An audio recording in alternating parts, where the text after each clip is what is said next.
Bismillahirrahmanirrahim. Assalamualaikum warahmatullahi wabarakatuh. Innal hamdalillah nahmaduhu wa nasta'inuhu wa nastaghfiruh wa na'udzu billahi min syururi anfusina wa min sayyiati a'malina may yahdihillahu fala mudhillalah wa may yudlil fala hadiyalah. Asyhadu an la ilaha illallah wahdahu la syarikalah wa asyhadu anna Muhammadan abduhu wa rasuluh. Allahumma salli wa sallim ala Muhammadin wa ala alihi wa ashabihi wa man tabi'ahum bi ihsanin ila yaumiddin.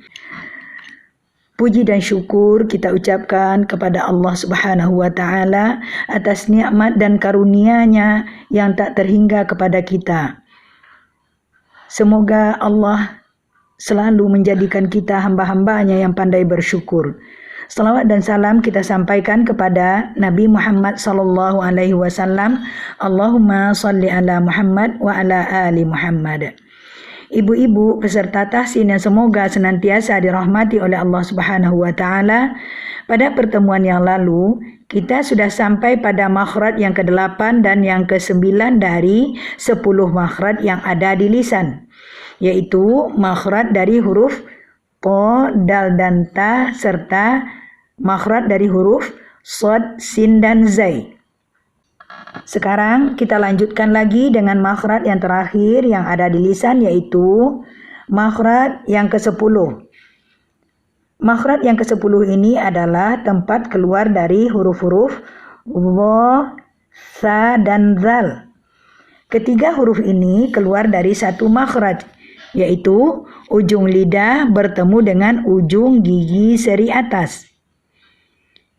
Jadi seperti makhraj huruf po, dal dan ta dan juga makhraj huruf shad, sin dan zai, ketiga huruf ini sama-sama keluar dari satu makhraj. Namun cara pengucapannya tidak sama. Seperti pada huruf po pengucapannya berbeda dengan dal dan ta. Begitu juga huruf shad berbeda dengan pengucapan huruf sin dan zai. Nah, begitu juga dengan huruf dha ini. Pengucapannya juga berbeda dengan huruf yang satu makhraj dengannya, yaitu huruf tha dan zal.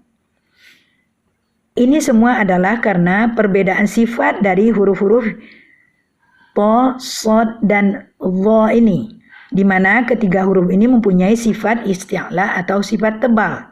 Jadi ketika kita mengucapkannya, pangkal lidah kita akan terangkat atau naik. Sedangkan pada huruf yang sama makhraj dengannya, pangkal lidah kita tidak naik. Jadi pengucapannya hanya dengan mempertemukan dua sisi tertentu saja, tanpa disertai naiknya pangkal lidah kita. Seperti pada huruf dha adalah la yuzlamun, la yuzlamun, ataupun yanzurun, yanzurun. Dapat ibu-ibu perhatikan pada gambar ini.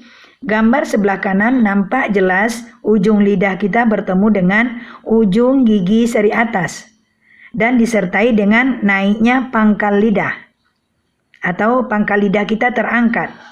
Sedangkan pada huruf zal dan tha pada gambar di sebelahnya hanya ujung lidah yang bertemu dengan ujung gigi seri atas tanpa disertai dengan naiknya pangkal lidah.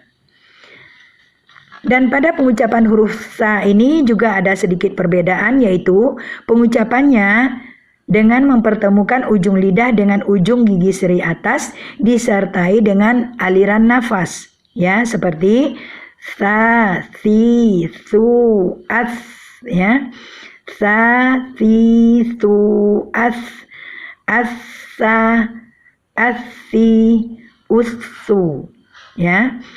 Sedangkan contoh untuk huruf zal, dha, dhi, dhu, adza, adza, alladzina, dzakara. Nah, itulah makhraj dari huruf po, dha, zal dan tha, ya. Selanjutnya kita masuk ke makhraj berikutnya, yaitu makhraj yang ada di bibir. Di bibir terdapat 2 makhraj dan keluar darinya 4 huruf, yaitu huruf fa, mim, ba, dan waw. Makhraj yang pertama yang ada di bibir adalah makhraj dari huruf fa, yaitu bagian dalam dari bibir bawah ataupun perut bibir bertemu dengan ujung gigi seri atas. Jadi, 2 sisinya yang bertemu adalah ujung gigi seri atas dan bagian dalam bibir bawah, atau boleh juga disebut dengan perut bibir. Seperti dapat Ibu perhatikan pada gambar ini.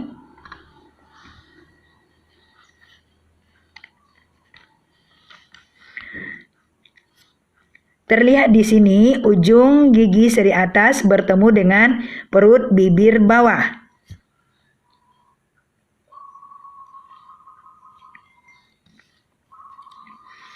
Pada pengucapan huruf fa ini disertai dengan aliran nafas yang keluar ketika kita melafazkannya. Seperti kalau kita membaca fasolli, fasolli, fawailun, ka'asfin, al-manfush, was-saif. Nah, ini semuanya pengucapannya disertai dengan aliran nafas ya. Jadi pengucapan huruf fa ini insya Allah tidak begitu sulit ya. Makhraj yang kedua yang ada di bibir adalah makhraj huruf mim, ba, dan waw. Ketiga huruf ini keluar dari satu makhraj, yaitu dari kedua bibir. Namun, cara pengucapannya berbeda. Huruf mim diucapkan dengan mempertemukan kedua bibir atau bibir bawah dan bibir atas, disertai dengan suara gunnah yang keluar dari rongga hidung. Sama seperti nun, mim juga mempunyai 2 makhraj, yaitu bibir dan rongga hidung. Suara dengung ini selalu menyertai huruf mim, baik ketika sukun ataupun berharkat. Namun kadarnya berbeda-beda antara sukun, berharkat, ataupun bertasydid. Seperti dapat ibu-ibu perhatikan pada gambar ini. Di sini terlihat kedua bibir kita bertemu, dan dari rongga hidung keluar suara dengung. Seperti ma, mi, mu. Amma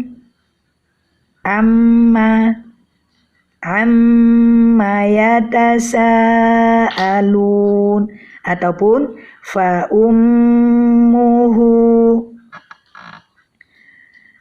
Itu tadi untuk huruf mim.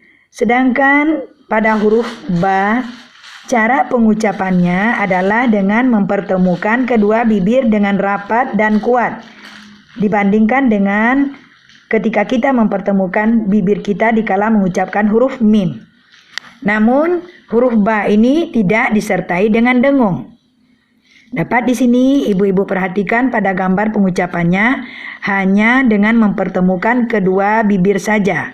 Seperti ketika kita membaca bismillah, bismillah, ta'budun, ta'budun, Rabba, ashabi, ashabi. Kemudian huruf yang ketiga setelah huruf mim dan ba pada makhraj ini adalah huruf waw. Huruf waw ini diucapkan dengan memajukan atau membulatkan kedua bibir, baik ketika fathah, dhammah, ataupun kasrah dan sukun. Jadi, kita boleh memonyongkan kedua bibir kita hanya ketika membaca huruf waw dan ketika kita membaca huruf yang berharkat dhammah. Ya, seperti di sini wa, wi, wu, au. Wailun, wailun. La tarawunna, la tarawunna.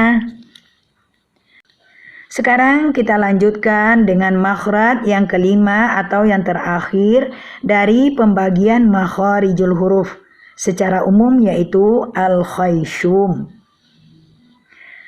Al-khayshum adalah pangkal hidung bagian dalam. Dari makhraj ini keluar semua bunyi dengung atau gunnah yang menyertai huruf mim dan nun di seluruh kondisi kedua huruf ini atau di setiap keadaan huruf mim dan nun. Maksudnya baik ketika dia berharkat atau sukun atau bertasydid. Jadi gunnah itu merupakan bagian dari huruf mim dan nun. Dan gunnah dengan mim dan nun ini adalah dua bagian atau dua unsur yang tidak boleh dipisahkan atau tidak bisa dipisahkan. Di mana ada gunnah, di situ pasti ada mim atau nun. Begitu juga sebaliknya, di mana ada mim atau nun, di situ pasti ada gunnah. Sebagaimana sudah kita ketahui bahwa setiap satu huruf hijaiyah hanya memiliki satu tempat keluarnya. Kalau dia sudah keluar dari al-halaq, maka dia tidak akan mungkin keluar lagi dari syafatan, atau kalau dia keluar dari lisan, dia tidak mungkin keluar lagi dari al-halaq. Akan tetapi ada pengecualian, yaitu khusus untuk huruf mim dan nun. Huruf mim dan nun ini selain dia keluar dari makhrajnya, yaitu mim dari makhraj syafatan dan nun keluar dari makhraj lisan, dia juga secara otomatis keluar dari khayshum. Seperti dapat ibu-ibu lihat pada gambar ini, ketika kita mengucapkan mim dan nun, terlihat di sini otomatis bunyi dengung itu akan keluar dari khayshum atau rongga hidung.